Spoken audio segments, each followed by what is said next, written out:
So, to talk about decolonization,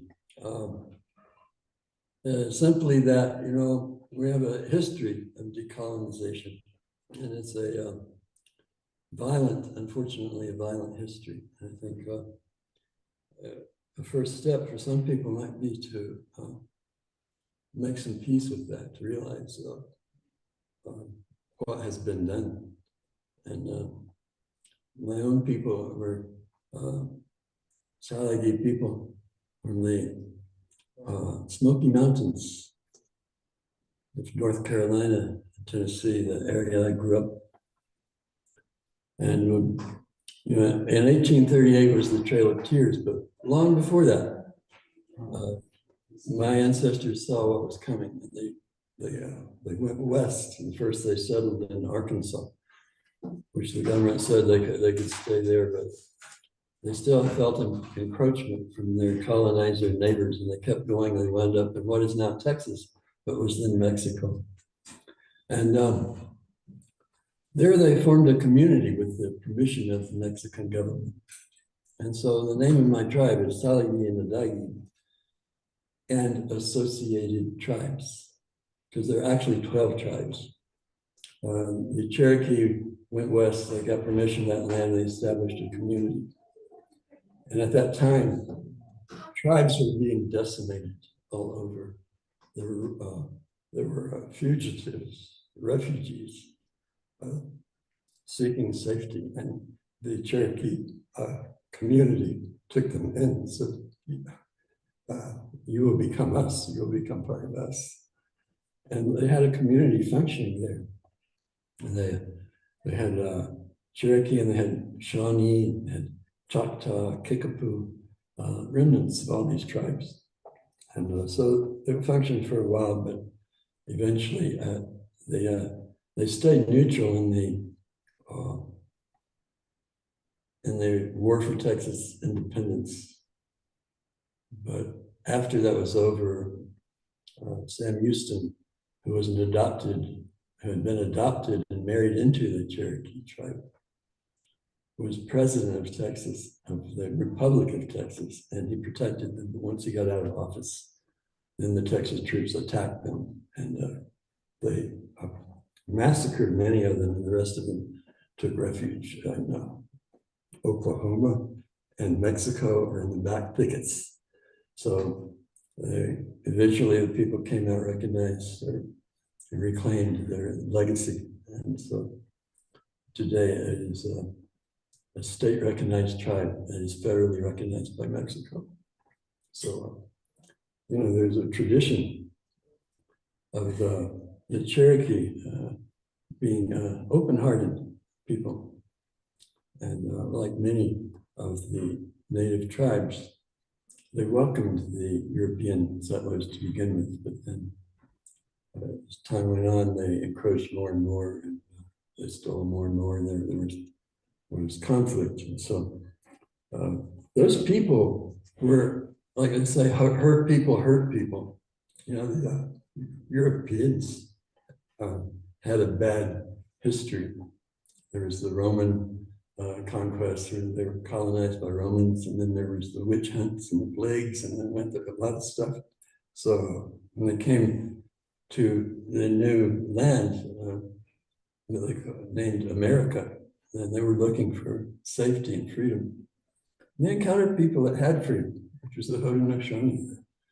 They had a democratic system established by the peacemaker, where they actually had a degree of freedom. And that was something new, actually, to the European colonists, to have a system of government that allowed each man freedom. And so it had a very large effect on the new United States government, and some of that influenced the writing of the Constitution of the United States of America. Unfortunately, they missed some important parts, which was the power of women, because they didn't give them a vote, and the equality of all people. So that's why Abraham Lincoln could later say that 407 years ago, our forefathers brought forth upon this continent a new nation conceived in liberty and dedicated to the proposition that all men are created equal. Well, it didn't start out that way. It was worded that way, but there's been a lot of struggle to really realize the truth that was embodied there, because there have been people have had to stand up for their rights. So, and there has been a lot of progress made. But I guess my main message is that we live in a colonized world. Really, it's everywhere. Everybody got this idea of they could go somewhere and just take whatever land they want and do what they want with it, because their holy book told them they had dominion, and so they exercise it in that way. But it's led today where or someone, I mentioned colonization, and they say, well, that happened a long time ago. And well, that's not happened a long time ago. It's still happening today because of the way, even just in the way that we think. We can, what is for my benefit? What can I do? How much money can I make out of that land over there? How much money can I benefit from it? But so it's been based on rights. Everybody talking about my rights. But the native way of looking at things is more, what is my responsibility to that land, to the life that depends on that land? What is my responsibility to that? And I think people need to first look at the ways that we think that are colonized. So, there's a man, Grandfather David Mononga, I knew was a Hopi elder and a teacher of the prophecy of the Hopis. I had heard him deliver that a number of times, but there's an incident that really exemplifies what I'm talking about, where he was invited to visit Lama Foundation in New Mexico. And at the time that he came, they have different things. There are a lot of spiritual workshops, but a lot of building and farming and different things like that. So there's a solar technology workshop going on. And so he was there several days. He didn't say a word about it. But one day, as he walked by, and they had a group listening to a lecture, and someone said, Grandfather David, what do you say about solar energy? And they expected praise, but what he said was no good. And they're shocked. Why is it no good? Ask permission. Because it's the colonized way of thinking is that we can take whatever we want, and there's no exchange. But the native way of life is that you pray for everything. There was this New Age guru type who one time said, I don't have to ask anyone for permission to do anything that I want to do. That's not the native way of life. That's the colonized way of thinking. Because like I had another teacher one time that said, I don't know, maybe I will step today on a piece of grass I wasn't supposed to do.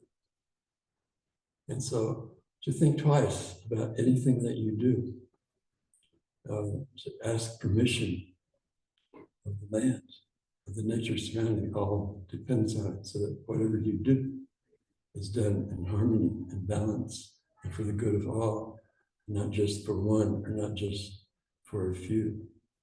That's one perspective that is very apparent to me about the way we think. If we start to live according to some of the best teachings I've come across, what I call the grandfather teachings that tell us how to live a good life.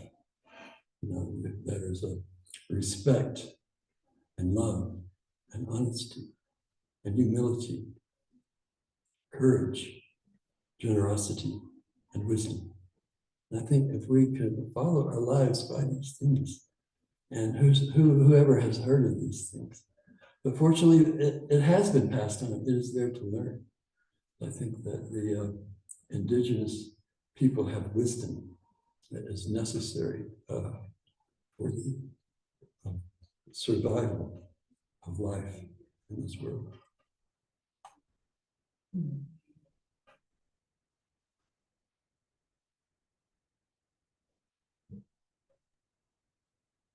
And if there are any questions further on that subject, I'm happy to answer. Yeah, thank you, SD. That's very beautiful. So, well, if we have time, I could do a little story too. Sure. Yeah, please.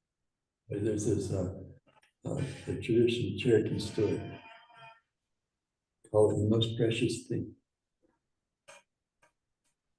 So the story is that in the old days, before the coming of the white man, each village would have its chief. It would have actually, there were two chiefs. There's a peace chief and a war chief. Peace chief called the Ulu would usually be in charge of things, but if they ever went to war, the war chief would take over. So this certain village had lived in peace, prosperity for some time under the guidance of a very wise chief. And people loved him and revered him very much. But one day he called the people together and said, it will soon come my time to leave this world, go back to the Creator. And I don't know who is capable of walking in my footsteps.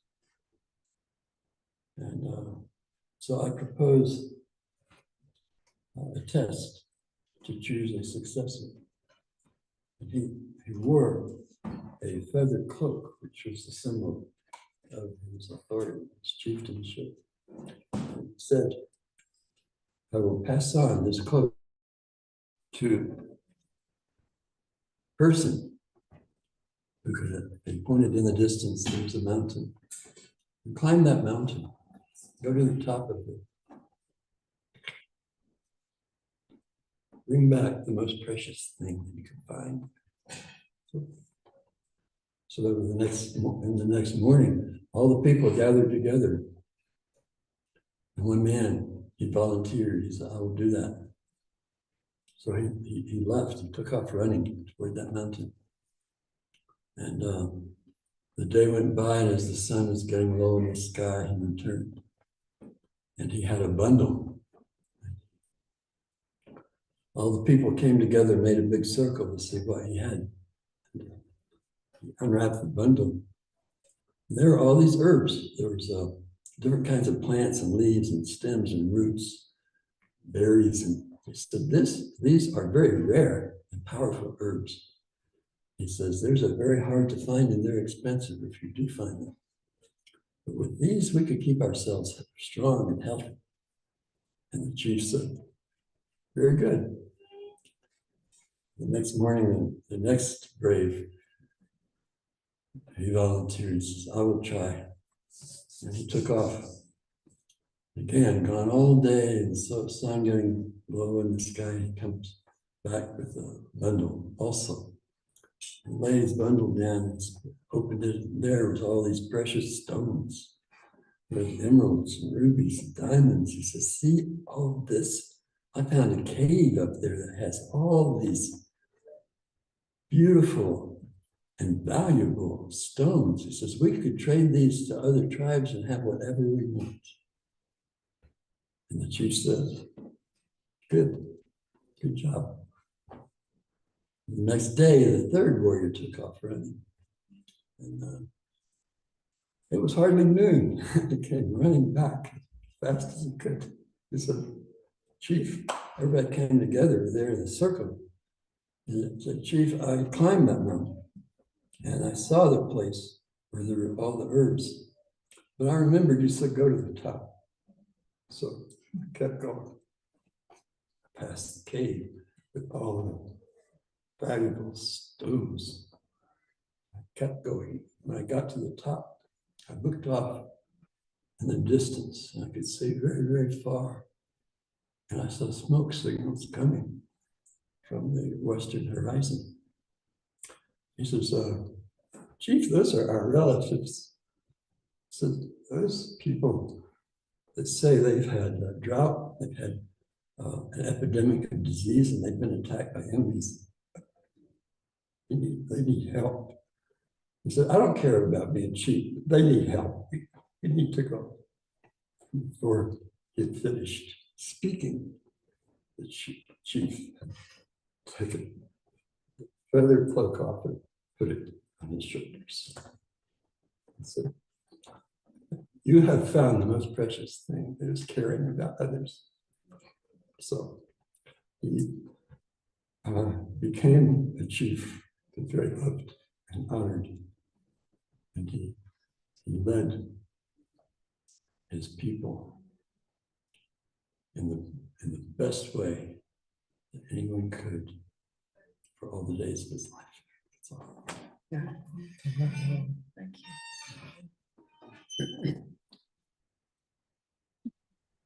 Beautiful story. Thank you so much, Esty. And that is our walk in the moonlight for this month with our wisdom council. And does anybody have any questions for Esty or for anyone at this time?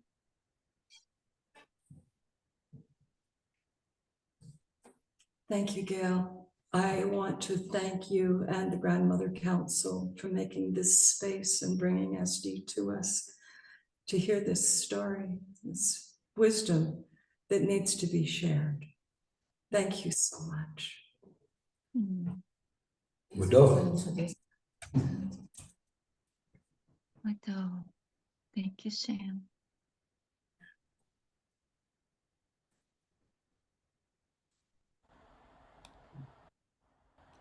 Thank you, Gail and SD and all who are present here in this circle.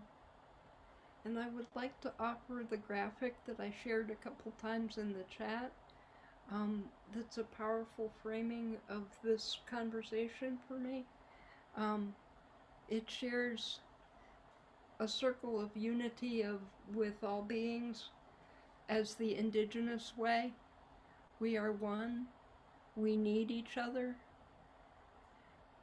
And it shares a pyramid of ego, the Western colonial religious way. I am the one, you need me. That helps me when I'm struggling with this process to reframe it in a visual and embodied way. Thank you. Yeah, thank you, Sylvia. We turn the world to circles. Yeah, just open your mic and ask your question. No need for raising hands.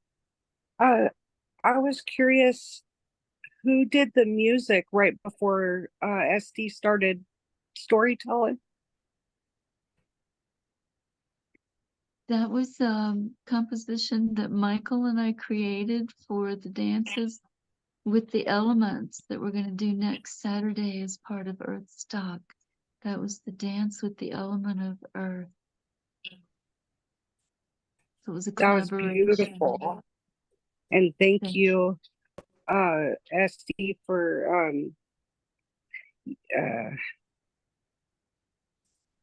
I don't even know if stories is the right, your wisdom. Thank you for sharing your wisdom with what you've learned, and that's appreciated.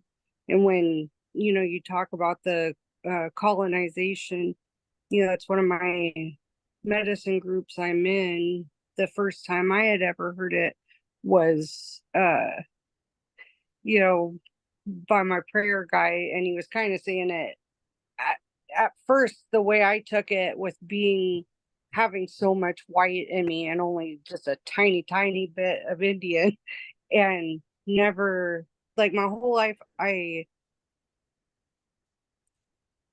didn't know why I always had dreams, and everybody said, you know, like these things were crazy. And so I guess in my older life and the things that I've experienced and I've seen, and you know, integrating that, the stories, what caught my attention is you started to talk about the Trail of Tears. And that's something that's specific to my own family. And I have my great grandma's journals that she wrote about, you know, going to Oklahoma and raising 3 kids on a dirt floor tent, and you know, even the wisdom that came out of that. She said you can be dirt poor and not be dirty, you know. And so, and then seeing her be half Indian and colonized by, you know, like she had her Bible, you know, and I still have, it's the irony in the, I appreciate you addressing the colonization and expanding. I'd like it if you would expand a little more on decolonizing your mind, I guess. Your life, not your right action and right thought. That's what I think.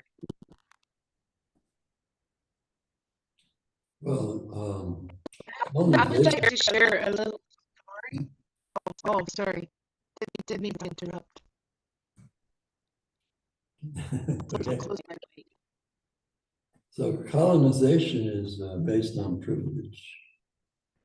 And I think it's some of these things are coming up nowadays that people never even thought about before. Realization that, for instance, you may have white privilege because of your color that you never even thought about, with taking it for granted that everybody has this, and everybody doesn't have that. That's a realization that's important to have, to realize your unconscious privilege. And you know, and even well-meaning people, I think, you know, have these patterns of thought, and that's one of them, to have assumed privilege and take it for granted. You know, so, and cultural appropriation is very much along that line. It's based on privilege, because some people get very offended if you even hint that they took something that they shouldn't have. And I've heard it said a number of times, if someone is challenged, there was a woman who was a white woman, and there's she was a weaver, and she learned how to do Indian weaving from Navajo people, but then she took it for granted that she could take anything from anywhere and copy it. And she made an instrument that is used in a certain ceremony that she'd never been to, she didn't know anything about, but yet she copied it. And to me, that's no different than a museum taking something sacred from a tribe and putting it in a showcase. But she had a violent reaction to my suggesting that she did anything wrong. And she poked her chest and said, "It's my right, and I will do it if I want to." Very angry and violent way. So, but unfortunately, there's a lot of people who think like that. And I know some of us, including myself, you know, we may have done things like that without thinking twice about it. But there's a great teaching that I highly recommend, that you could find very easily. It's the Indian Code of Ethics, and there's 20 of them. One of them says it's never touch anything, never take anything from anyone without permission, whether it be in nature or from a person or from a culture. And that is just comes down to basic respect, which is one of the 7 grandfather teachings. And I think that a good way to, a good guide for us is to stop and think, whatever it is you do in life, are you doing it with respect for where it came from, for what it represents, and who brought it? So I think it's important to have that consciousness and be aware of those things. Yes, that is so important. And I want to add to that, if I may, that respect for your ancestry, Carla, and everyone doesn't go along with the system of blood quantum. In our traditional ways, the grandmothers recognize our people. And that is the way that it is established. You know, there's the mother's clan, and then there's the grandmother's recognition for people. The only thing that blood quantum applies to is dogs and horses, and the government trying to get out of their obligations to the treaties and the reservations through this method of deceit. So that one drop of Cherokee blood can be recognized by the grandmothers and honored. And you can ask those ancestors who've done their work to guide this process of healing those wounds. And I really encourage you to do that. I actually have an article in the Earthstock magazine that just came out today on how to do this, how to ask the ancestors to guide this process of healing these wounds and reaching back to the ancestors beyond the names that we know, and also beyond everything, beyond the wounding that we've all suffered when we reach back far enough. And we don't have to know those ancestors because they know us. And they will guide that process in a very synchronistic, circular, quantum physics kind of way that brings us the healing that we all need right now to address these issues that are so important. So thank you for that question, Carla. And I see Becky also has a question. Hi everyone, grandmothers, grandfathers. I just wanted to share a little story because the title of, is everyone able to hear me? Barely. You've got some echo. If you've got original sound on, can turn it off, or That might be a reason. Yeah. We need to turn this. another device. Do you have another Oh, device? is that better? No, not yet. Is there another device? Maybe speak slowly and we can tell. Okay, maybe if I turn my speaker down? No difference, but I think we can understand you enough. Oh, well, I just wanted to thank you. I wanted to tell a little story. Goes back to when my dad was a little boy. And he revered his grandfather to show him his grandfather was really old.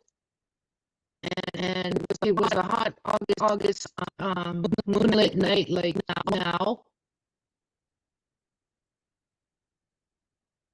And that old man took my dad as a little boy by the hand and he said, "Come on, grandson, let's go for a walk on moonbeams."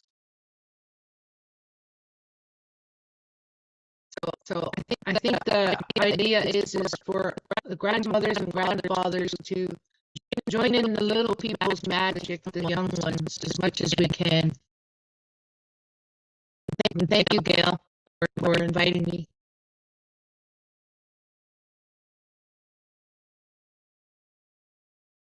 Thank you, Becky. Yeah, that's a very sweet story too. Mm.